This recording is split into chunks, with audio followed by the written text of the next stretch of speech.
Hello again. My name is Cameron Day. This recording is coming to you via ascensionhelp.com. Before we get into the ego minimizer, I want to make sure that you've done the cosmic flush and the energy refund processes.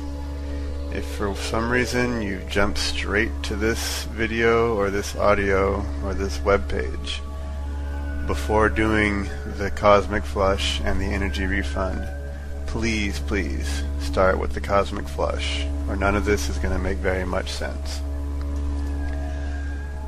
Alright, now from this state of being in the cosmic flush, feeling that infinite energy flowing through your entire being, through your crown, down your spine, into the earth, coming back up your spine, moving front to back, left to right, every direction. Your body, your subtle energy fields, your various levels of your mind are all being bombarded with the beautiful, loving energy of the cosmos. You've had your God self send back any and all harmful, unloving projections back to the God of the sender, and you've reclaimed your harmful, unloving projections as well. But of course, as you engage those processes, your ego mind is stepping in, trying to analyze, trying to discredit what you're doing, saying it's all make-believe, it's la-la land, fantasy type stuff. That's your ego. That's what it's been doing for most of your life and for most of everybody's lives on this planet throughout human history. So don't feel bad that your ego is distracting you. We're going to diminish it so that you're not feeling like you're fighting or struggling against this ego part of yourself, but rather putting it into perspective so that it can be your helpful assistant as you go through the process of clearing out your own limitations. I do recommend Eckhart Tolle's A New Earth for a very in-depth analysis of the ego. It's extremely empowering for your evolution as well. As I said before, we're not struggling against, we're not fighting against the ego. We're simply taming the ego so that it can be your servant instead of your master. The real problem, so to speak, that the ego is presented in our lives is that its original role was to serve as a GPS navigation unit, kind of like what's in cars. They tell you how to get from point A to point B, how to remember where landmarks are, that type of thing.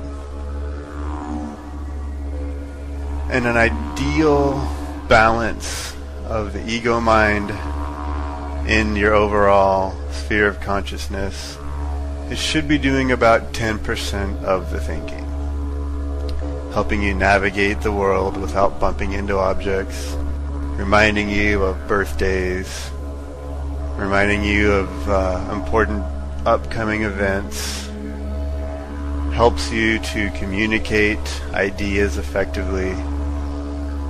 So it can be very beneficial. Where it has become our detriment is that, imagine your GPS in your nice shiny new car.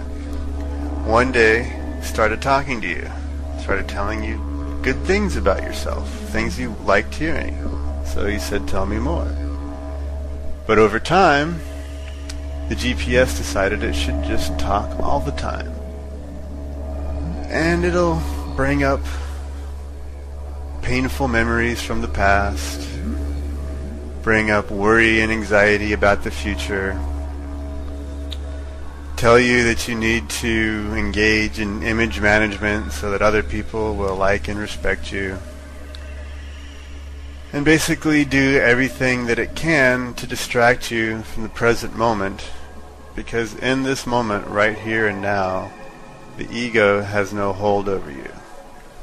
It can only control you through the past or through the future, dredging up old memories or worrying about what may come. But in this moment of right now, Eckhart Tolle calls it the power of now. Your ego has no hold over you. Your past has no hold on your consciousness. Until the ego chimes in and says, oh yes it does, because this happened to you as a child, and this happened to you as a teenager, and these people did these things to you, and therefore this is who you are. But the reality is that nothing that's happened to you in your life is who you are. It's simply the story that you've chosen to identify with.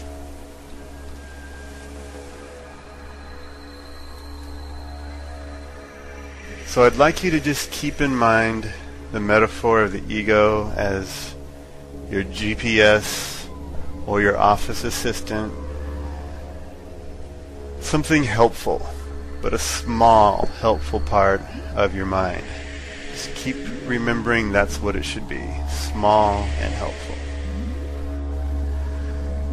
Now that we've talked about the ego, let's get to the process of minimizing it. So just remember and re-engage your connection to your God self, to the galaxy being, to the galactic core. Engage the cosmic flush and ask your God to return any harmful, unloving energies that have been projected into your energy field back to the God of the sender. And now simply stay focused in the present moment. Feel the flow of the cosmic flush energy moving through you.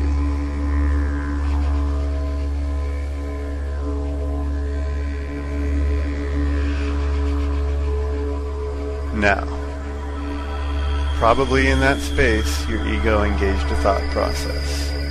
Maybe something from your past, maybe a judgment about somebody else, a judgment about yourself, judgment about me or this process, some sort of worry about your future, all kinds of things the ego can have popped up to distract you. So, now you know that's your ego. As soon as you realize your ego has taken over your thought process, simply say to it, thank you, ego, for showing me this issue. Now, please have a seat and be quiet. And then return your awareness to the present moment and the energy of the cosmic flush. Go ahead and do that now.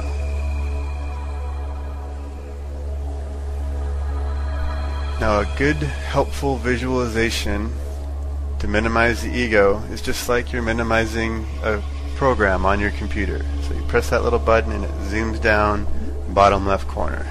Still there, waiting to pop up in case it needs to tell you something important. So whenever you minimize it, say thank you for showing me this issue. Now please have a seat and be quiet. And then you minimize it. Boom, pops down bottom left corner of your screen. Turn yourself to the present moment. And that's it as far as the minimizing goes. A very simple, deceptively simple technique that your ego will say can't possibly work, but it does work, and it ties in very specifically to the next process that we'll be engaging in, which is reclaiming your energy from your own limitations. So let's go there now.